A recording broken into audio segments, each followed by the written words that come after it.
Welcome to Al Bernstein Unplugged Unboxing.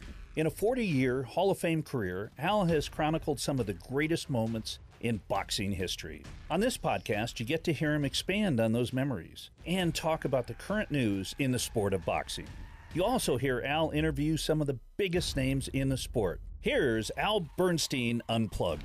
Hi, everybody, and welcome to the show. Happy you joined us here on Al Bernstein Unplugged, where we get a chance to talk to the great names in the sport of boxing. And on this particular show, we're going to talk to a young man who wants to be one of the great names in the 154-pound division and could well be on the cusp of doing that. We're going to chat with Erickson Lubin, who, of course, hopes to win the 154-pound title soon. But first, he'll have to get through Jason Rosario, a former champion, on June 26th on the pay-per-view card that Showtime is doing, and I will be ringside for that, in which Gervonta Davis takes on Mario Barrios. And for Erickson Lubin, he takes on a tough cookie as he is waiting.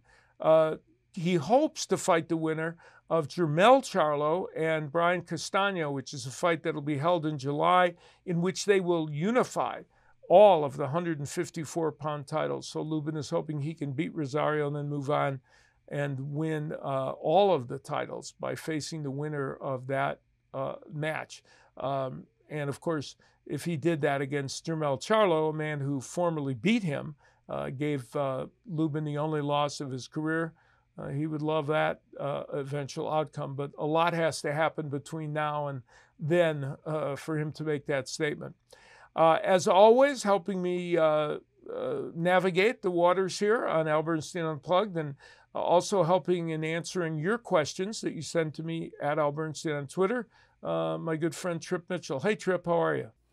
Well, navigating, just call me Gilligan. I'll be glad to help you out. And I'll be who was Jim Backus's character on that show? I forgot. Okay, the skipper. The rich guy. You're the millionaire with the millionaire. I'll be the millionaire. That'll make me feel good. Okay, how about the professor? When you answer questions, you're very professorial, I think is how you say it, but it is a boxing show, so we'll be close enough. All right, well, I could be the professor. Yeah, true. I had someone ask me the other day, on a pay-per-view, do you guys approach it differently than a regular Showtime fight? Is there much of a different feel to it? Not really. To be honest, there isn't. You always have a total of 4 fights, so you always have that extra fight. Sometimes our Showtime cards are more often 3 fights, so you get 1 extra. And you're aware that it's a different, maybe a different event. But for the most part, there really isn't anything that's super different about your preparation or how we approach the show. And we're certainly looking forward to June 26th with the Gervonta Davis Mario Barrios pay-per-view, the one that will feature the Lubin Rosario fight. That one should be a lot of fun. It'll be in Atlanta, and Gervonta Davis moving way up to 140 pounds to take on Barrios for one of the secondary 140-pound titles that Barrios has. It's an interesting and bold gambit by him. Okay, well, it should be very interesting, and let's get to the questions. Bodie Broadus asks, how do you think a mythical showdown at middleweight plays out between the 2017 Triple G and the 1985 Tommy Hearns? Fascinating question. I really think it's intriguing. And that is exactly the kind of middleweight matchup would make you salivate because, in the 1985 version of Hearns fought a war with Marvin Hagler. And the two things that Marvin Hagler and Gennady Golovkin have in common are a rock-hard chin. And Hearns tested Hagler's chin sternly in the first round. And Marvin admitted he was stunned by one of the early right hands that Hearns hit him with. And Tommy Hearns went to war with Hagler, which turned out not to be his best strategy. I think the Tommy Hearns that we would see against Golovkin would be the Tommy Hearns that boxed for so many rounds against Sugar Ray Leonard.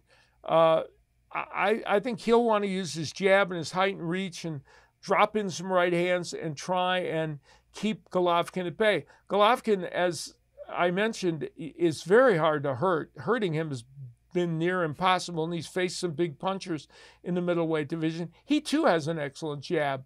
And I think this would end up being a decision fight. I think it would be exciting and interesting. Golovkin would try and hurt Hearns, who, of course, at a couple of times against big punchers was hurt.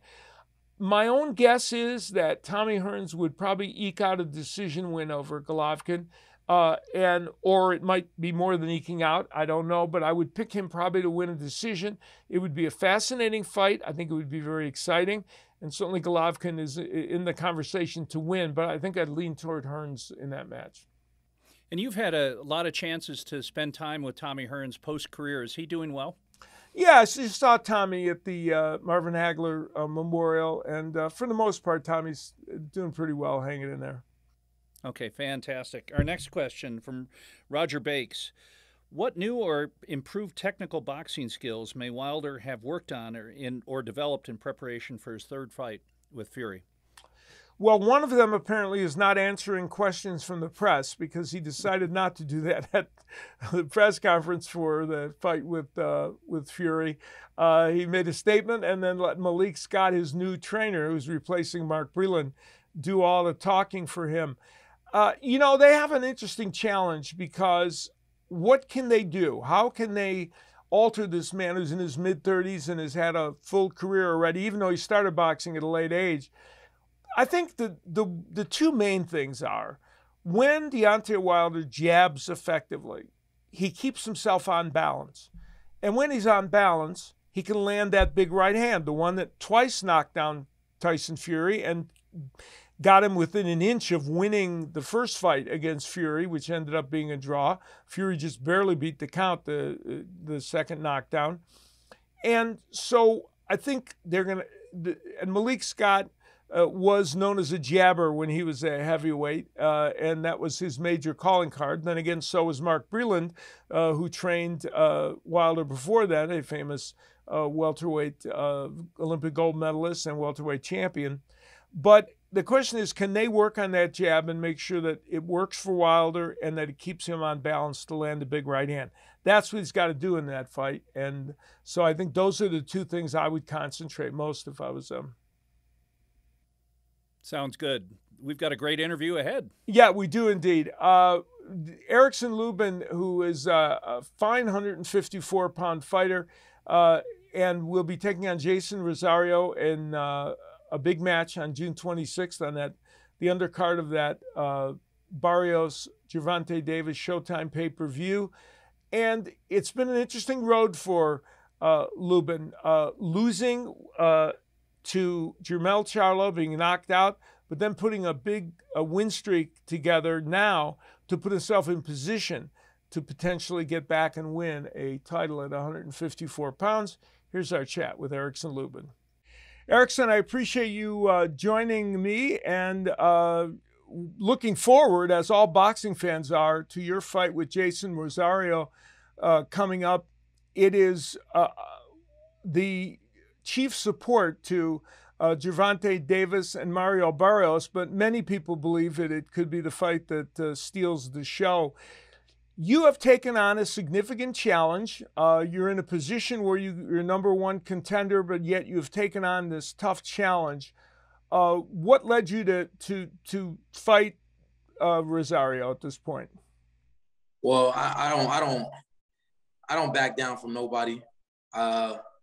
I don't want any tune-ups as well. I want to fill my resume with great opponents to where, when I'm champion, I'm gonna go down the list and I'm gonna have beaten everybody in the weight class, and it's gonna be bittersweet to do so, and to earn, I'm earning every shot, every title, the title shot that I'm about to earn is gonna be earned. It's not gonna be given.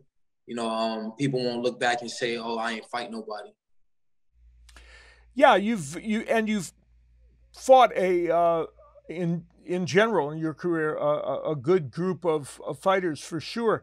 Now, in your last fight against Jorge, it was a unique fight in so many ways, because for 7.5 rounds, it was very much a defensive struggle in which both of you were trying to pick your spots and And then all of a sudden, in the last 4.5 rounds or so, both of you erupted offensively.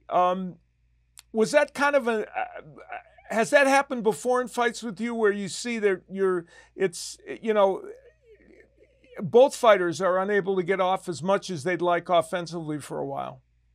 You gotta figure some fighters out, and it kind of it didn't take me too long, but I was having success with just the basics. I was faster than he was, and I was just more elusive than he was, so I was able to get off shots quicker than he was. I wasn't he's from the same pedigree as me too. I take my hat off to Terrell because he's from the same pedigree. He has skill. He's more technical than people think. He has a good high guard defense. Yes. And I had to do a lot of things different. I had to, pick my spots, and so did he.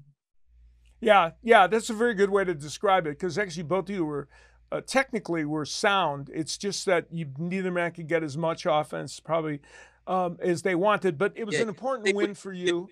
I'm sorry?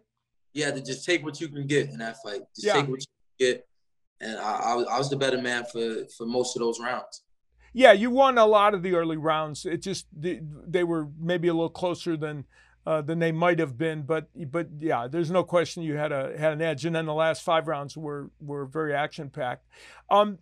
Now, you have put together a long winning streak since your loss to Jermell Charlo, and you're reading the quotes from you. I thought very interesting how you talk about how that setback kind of got you really focused on boxing and realizing that you can't take anything for granted in the sport. Right.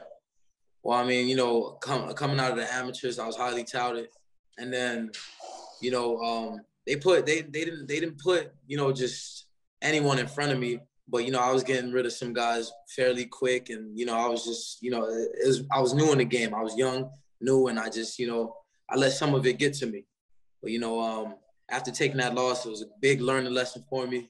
And I just felt like, had to take boxing way more serious. I got the skills and put in hard work and talent together. That's real hard to beat. And I know what it takes to get there now. You have a unique relationship with your trainer, who is a terrific guy. And you guys have, I think forged the kind of relationship that most fighters and trainers would want to have. Yeah, absolutely. Me and Kev, man, we work real good together. He's great with I should say Kevin Cunningham is your trainer, just for folks that don't know. But yeah, you two have forged a great relationship. Yeah, Kevin, he's great with southpaw. So, all he's doing is just tuning me up. Or every camp we go into, even on downtime, he's always teaching me something. There's always something new that I'm learning throughout camp, throughout just downtime, and when I don't have a date. So, I built a relationship with Kev to where, we're clicking on all cylinders at all times. You make a good point. You said success with so many left-handers going all the way back to Corey Spinks. It is interesting, isn't it, that, and all, different people have different strengths and different, I can think of different trainers and think of how some of them train a certain style of fighters even better. And and there seems to be something about him understanding the nature of left-handers, isn't it? Yeah, definitely. He's taught me things that, I haven't thought about doing as a professional, just different tricks, and can't tell you, but he's taught me some stuff, man. Yeah, very interesting. In this winning streak that you've been on, in big wins like your win over Gallimore, and you actually beat Gachet and a couple of other really good fighters, since you had that loss at Charlo, it seems like you've actually, to many people, kind of even refined your skills. Do you see growth during that period for yourself? Absolutely. And that was part of me getting with Kevin, just, learning different, being with a Hall of Fame type trainer like Kevin, and just learning new things. And, I got out of my hometown of Orlando, and just, I came down here, and I got real comfortable being uncomfortable being with Kevin. And, I knew I had to take my skills to another level. And that's exactly what he's been doing with me. You mentioned Orlando. It's the home of a number of great fighters. My good friend Antonio Tarver, who was my colleague at Showtime, and I covered many times before, and many other champions as well. It's kind of a hotbed of terrific fighters. Do you get the sense in Orlando? A great. I know you have a lot of fans there. There's something about that town for producing excellent fighters. Yeah, absolutely. There's a lot of great fighters over there. I grew up with many. Orlando has a lot of fighters. I'm right now. I'm leading the way though. I'm leading the way for a lot of Orlando fighters, and I'm sure it'll grow more. I'm sure the fighters will get exposed more, and they're gonna come out and do their thing. Yeah, well, you're carrying the torch on. You are in a division, the 154-pound division, that is one of the 2 or 3 best in the sport of boxing for sure. And many of you, what's made this division great, I think, is that so many of you fought each other. You know, in an era in boxing in which sometimes we don't get the matches that we would like, nobody can criticize the fighters at 154 pounds, as demonstrated by you fighting Rosario, getting ready to hopefully, from your standpoint, fight the winner of Charlo and Castano. We'll get to that in just a moment. But this division is a great one to be in a lot of ways, to create big fights, isn't it? Yeah, absolutely. Me and Rosario, I started off with Gausha. Gausha, he's a world title contender. Even fighting Gallimore, a lot of guys didn't want to fight Gallimore. They feared him. Ishe Smith, he was coming off 2 good fights against Tony Harrison and Julian J. Rock Williams. And that's what I want to do. I don't want any tune-up fights. I want the best guys in the division. I want to show that I'm the best at 154 pounds. Do you let's talk about the Rosario fight for a second. That fight is he's a fighter who only has, he lost his fight to Jermell Charlo recently, but wants to get right back into the title picture. He upset Julian Williams, who you mentioned, in a win that and had another upset win prior to that, which put him on the map. What kind of fighter is he, and what challenges does he present to you? I think he's a good fighter. He's a former world champion, but I have to say that I think this is a bad comeback fight for him. After getting knocked out, I think this is a bad comeback. I'm not looking to give up anything. I'm looking to continue this win streak I'm on and get right back to the title and become a world champion. So he's in the way, and I know what I got to do. I got to take care of him so I can get back to Charlo or Castano, the winner of them two. And I'm excited. He's a great fighter. He has good punching power, but my skills are second to none. And I don't think he has the skills that I have. I punch just like him. I got punching power as well, but I just feel like my skills are way better than his. So I'll be able to set him up with a lot of things. And you mentioned that coming back to face you right after that knockout, that's a tough order. Yeah, that is. Yeah, that definitely is. After losing to Charlo, he wants to come back and just rush right into it. After I lost to Charlo, they gave me, this is my 6th fight. I wish I could have right back to Charlo, but I had to go through 6 different people, different contenders, former world champions, and he's also on this list. So he's another stepping stone to that world title. But I'm not looking. Don't get me wrong. I won't look at him as no light task. Yeah. Definitely. Understandably. Yeah. So,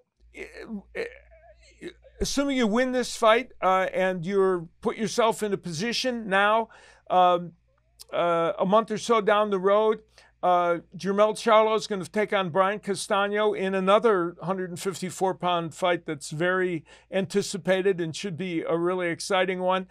Number one, how do you see that fight going? And I know you want to fight the winner. What do you think of that particular fight? I think it's a great matchup. It's another one of those fights. 154 is producing just great fights. Nobody's ducking each other.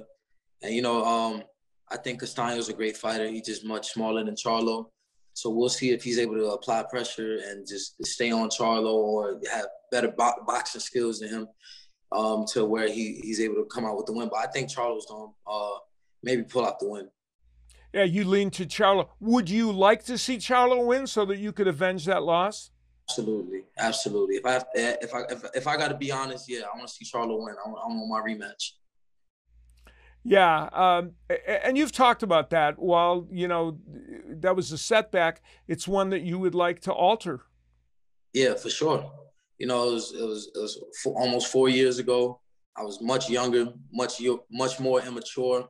Now I've matured way more, and then I got with Kevin, and just he's bringing something out of me that that wasn't there before.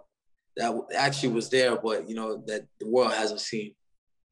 Yeah, and you're still so young. You're in your mid-20s, and you got a long time to go. So clearly, time is on your side as well.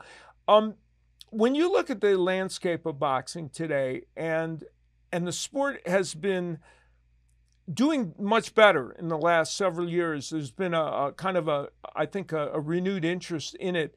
Do you sense that as a participant in the sport? Do you sense that the sport is making strides? Yeah, it is for sure. Like even looking at the 135-pound division, yeah, there's a lot of great fighters in that division. That's one of the weight classes I get excited for. 147 is great. 175 is great. I watch a lot of boxing, so I don't miss no boxing. I see what's going on all the time. 154 is a great weight class. So we're doing great things right now. And I feel like all the fights that should be happening should just happen. They need to make it happen. Yeah, they're starting to, and you. It's funny, you and Kevin also, in talking about this, you guys have talked about how this fight with you fighting Rosario and the fact that all the 154-pounders are fighting each other is kind of the template for how boxing should be. Yeah, exactly. Like like the old days, like Marvin Hagler and Hearns and Sugar Ray Leonard and Duran. I got that old school type of thing in me. Like that's the type of fights I like watching, type of fights I like being a part of. Well, you may well be when you get on June 26th, when you step in the ring with Jason Rosario on the pay-per-view that'll feature Gervonta Davis and Mario Barrios, which is also an intriguing fight to be sure. And before I let you go, let me just ask you, in terms of your maturation and what you want to see as your legacy in this sport, what do you see as your ultimate goal in terms of both weight classes and what you want to achieve?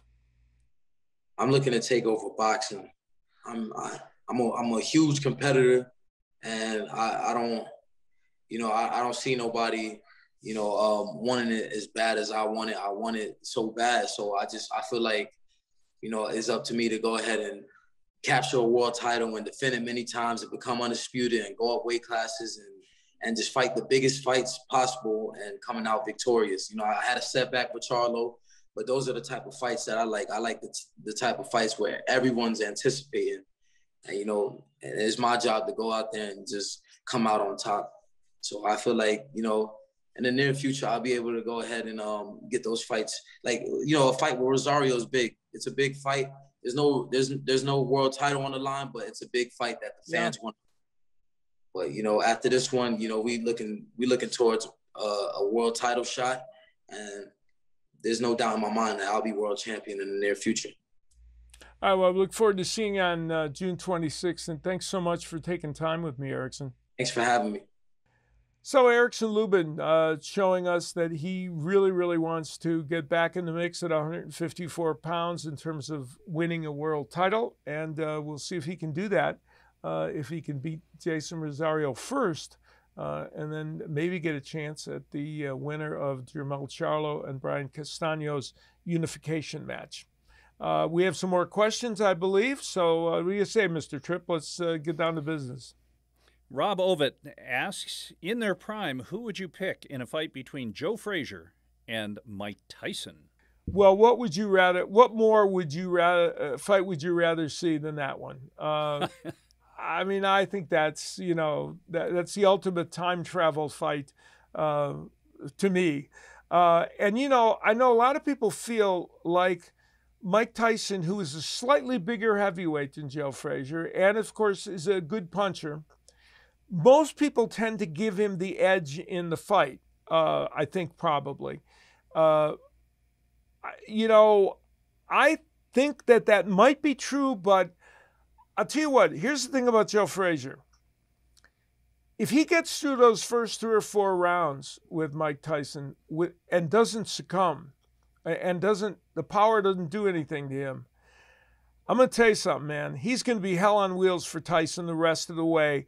And once Mike Tyson doesn't get his way with you, we all know good things don't usually happen to him. You know, there was a fragility there that took place at some point in the fight often. And there is no discouraging Joe Frazier. And Joe Frazier himself had some pop.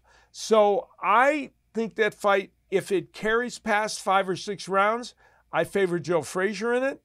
But if Tyson could get him out within the first 5 rounds, I think it would be a Tyson victory. But you know, it would be one of the most entertaining matches ever that you could take a look at. Yeah, and on the Tyson front, where were you when Buster Douglas had the upset? Were you watching home in Vegas? No, I was at an event, a charity event in, with, of all people, Donald Trump.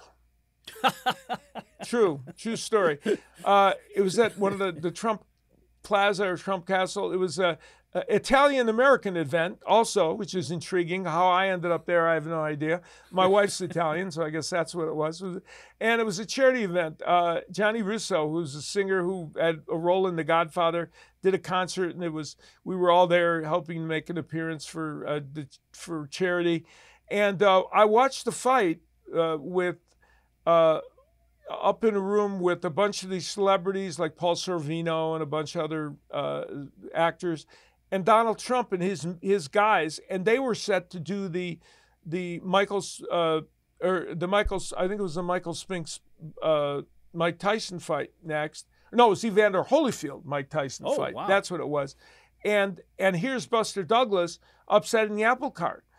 So they watched in horror as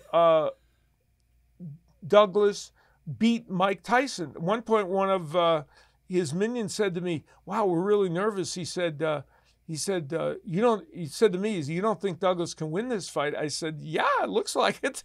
Looks like it's very possible that he can win that fight." The Donald wasn't too happy at that event because they lost a lot of money, and they were not thrilled at the event and how it took place. That's funny. And about a couple months later, Buster Douglas signed with Steve Wynn, and Steve Wynn gave him one of those ceremonial $1 million checks. Yes. And an hour later, he was over in Valley Bank trying to cash the actual check, and he wanted $1 million. And the people at the bank said, "We can do this for you, Mr. Douglas, but it just take a little while. We don't have it sitting around." Yeah, exactly. Only in Vegas. Yeah, that's funny. Well, speaking of only in Vegas, but not necessarily, this question from Boxing and Weed. Al, did you hit any of that loud pack that Snoop was puffing on in the Triller show, or did you just get a contact high? Yeah, now this question has been asked of me in so many different forms since that show that I figured I might as well deal with it. So yeah, on that, I mean, it was a very unconventional show, and you know, I had Pete Davidson on one hand and Snoop on the other. They're both, you know, smoking, and I'm right in the middle of them. And I don't know if I ever actually caught a contact high during the course of the show. I did have a sip of wine. I drank a toast. That's the only time I've ever done that on the air. I did not actively participate in the. I'm no prude. I lived through the '80s. And, you know, so that's enough said there. So I'm hardly a prude when it comes to recreational drugs. But I did not participate. I don't know if I got a big contact high. Probably the people watching me on the broadcast would be a better judge, because it's conceivable that based on what I said, they might have noticed the contact high. I'm not sure. So I did. So anyway, that's my final answer on that one, and we'll put that one to rest. And since I'm not likely to do any more of the Triller cards, which sadly they're Teofimo Lopez, of course, his card with George Cambosos, the Triller card got pushed back to August 14th when Teofimo Lopez caught COVID, which I feel bad about. And I wish the Triller folks the best of luck with their product, and they'll be back on August 14th, I think, with that fight. And I certainly wish Teofimo a speedy recovery from COVID-19. Tommy Ankello, our good friend who has a great YouTube channel called World Class Boxing. We want you to check that out. Great videos, informative ones and historical ones. So we had a lot of fun, and we got a lot of boxing still coming up in the future trip, and we got a lot of great guests coming up as well. And great questions from everyone out there. We appreciate them. Yeah, keep sending it to us at Al Bernstein on Twitter, and we'll endeavor to answer as many as possible. We'll see you next time.